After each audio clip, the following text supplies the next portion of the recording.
Okay. Straight chain, branch chain and rings of a carbon compound. ठीक आहे. तर पहा, let us compare the structural formula of methane, ethane आणि propane. ठीक आहे.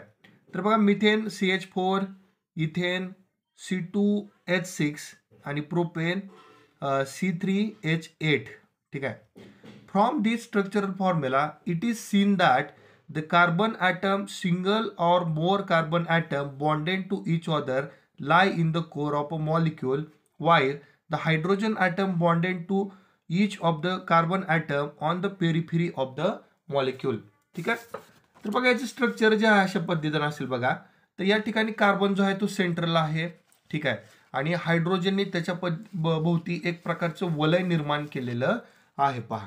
ठीक आहे. नंतर काय म्हणलं बघा, the mutually bonded carbon atom in the core are like a skeletal of a molecule. ठीक आहे.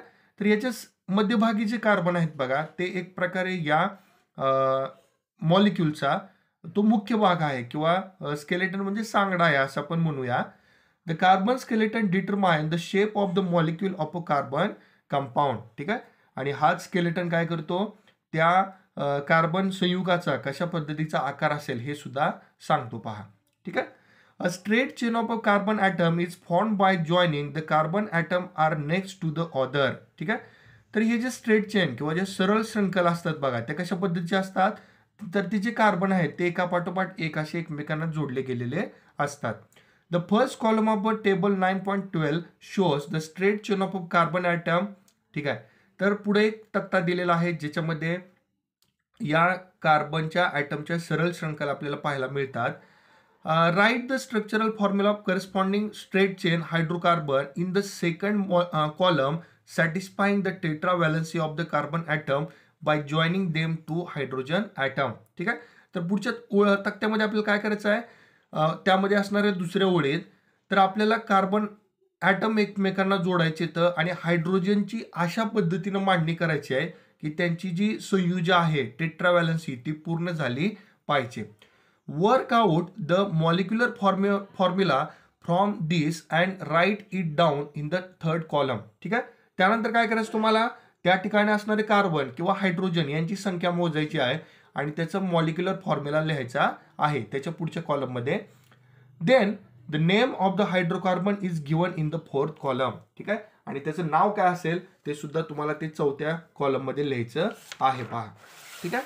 तर बघा, या ठिकाणी तक्ता दिलेला आहे पहा. ठीक आहे. जसं की हा पहिला मिथेन आहे ज्याच्यामध्ये एकच कार्बन आहे, त्याचा स्ट्रक्चरल फॉर्म्युला कशा पद्धतीने असेल बघा. ठीक आहे. तर हा CH4 आहे. ठीक आहे. त्याचं आपण मॉलिक्युलर फॉर्म्युला लिहिलं, त्यानंतर त्याचं जे नाव आहे ते आहे मिथेन. ठीक आहे. किंवा हा जो दुसरा इथेन आहे बघा, तर अशी 2 कार्बन लिहायचे आहेत त्या ठिकाणी आणि त्याच्या भोवती तुम्हाला हायड्रोजन जोडायचे आहेत. ठीक आहे.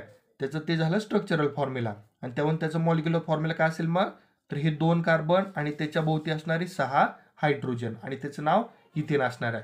अगदी याच पद्धतीने तुम्ही सगळ्यांसाठी जे स्ट्रक्चर आहे ते ड्रॉ करू शकता. त्याचं मॉलिक्युलर फॉर्म्युला लिहायचं आहे आणि त्याचं नाव सुद्धा लिहायचं आहे पहा. ठीक आहे. तर डू यू नो मध्ये काय सांगितलेलं आहे पहा. In the course of million of year the reserve of crude oil were form from dead organism buried under the sea floor. ठीक आहे. तर लक्षावधी वर्षापूर्वी समुद्र तळाखाली गाडले गेलेल्या मृत जीवांपासून काळाच्या ओघात कच्च्या तेलाचे साठे निर्माण झाले. This crude oil and natural gas are now recovered from the oil well. ठीक आहे. तर याच्यापासूनच सध्या कच्चे तेल आणि नैसर्गिक वायू मिळवलं जातं. The natural gas is mainly methane. ठीक आहे. तर या नैसर्गिक वायूमध्ये काय असतं पहा, प्रामुख्यानं मिथेन आढळतो.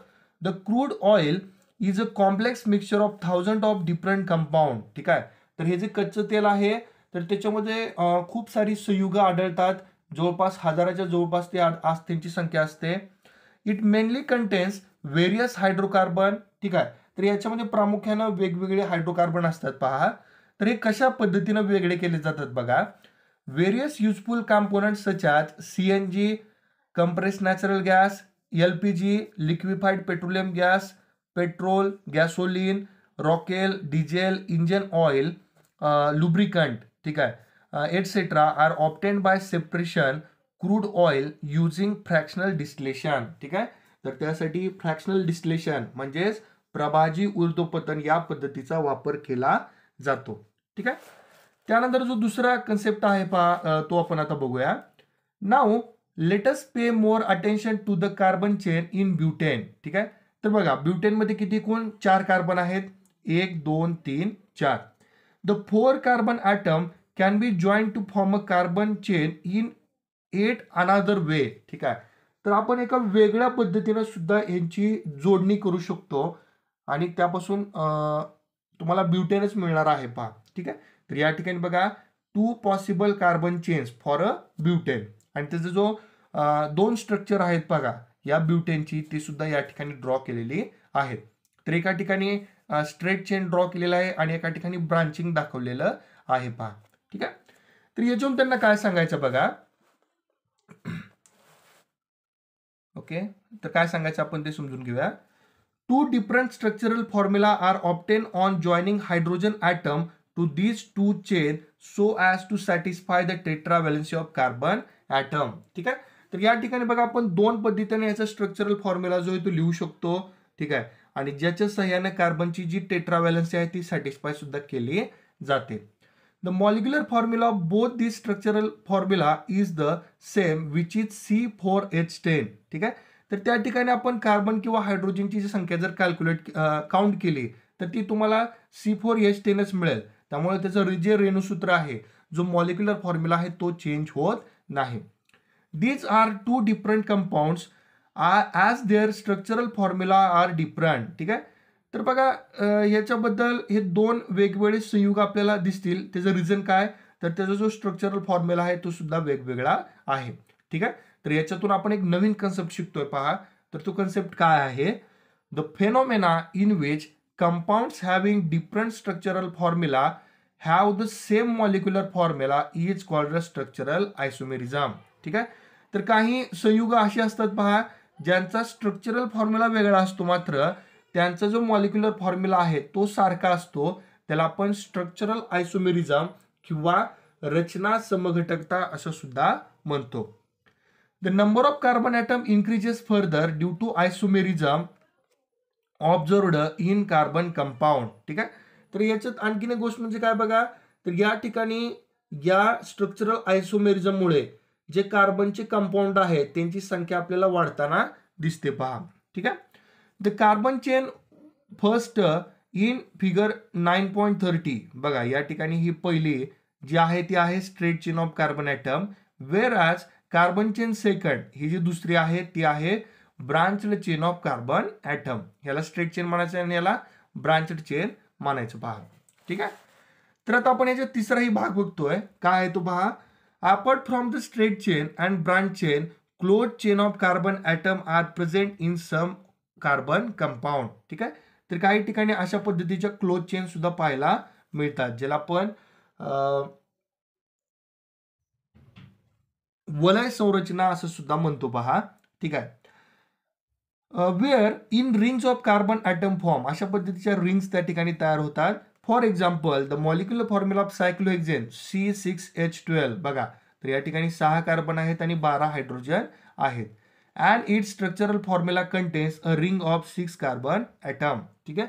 तर याचं जे रेणुसूत्र आहे त्याच्यामध्ये एकूण 6 कार्बन जे आहेत ते एकमेकांना जोडलेले असतात आणि त्यापासून एक पद्धतीची रिंग त्या ठिकाणी तयार होते पहा. ठीक आहे.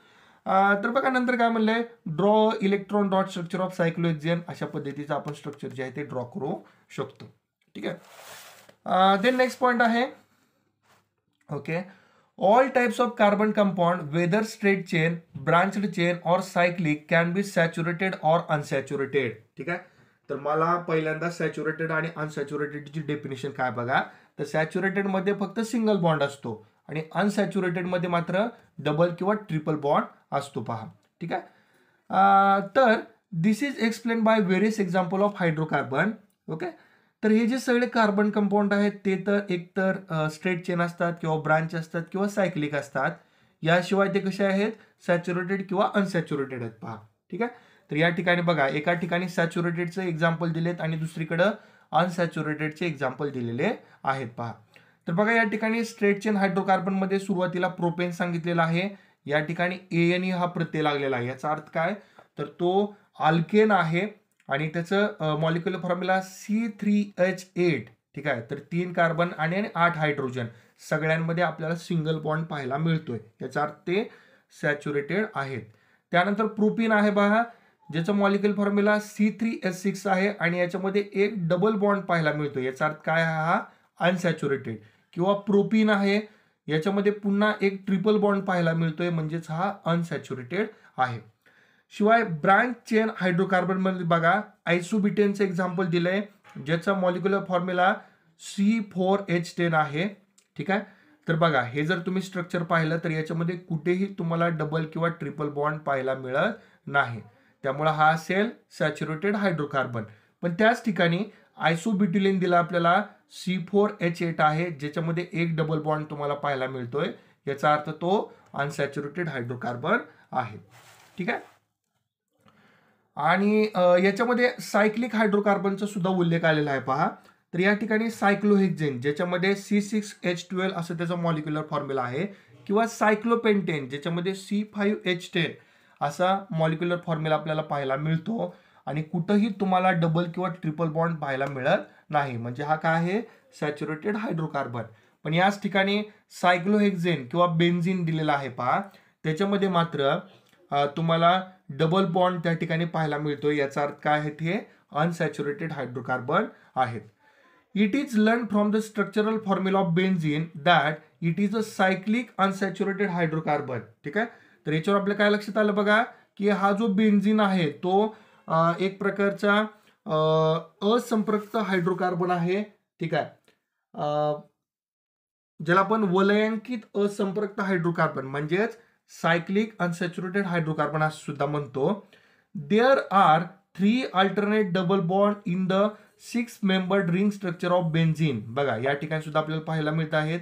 कुठे गेला बेन्झीन, हा आहेत आहे 1, 2 आणि 3 असे अल्टरनेट डबल बॉन्ड आहेत पहा त्या ठिकाणी.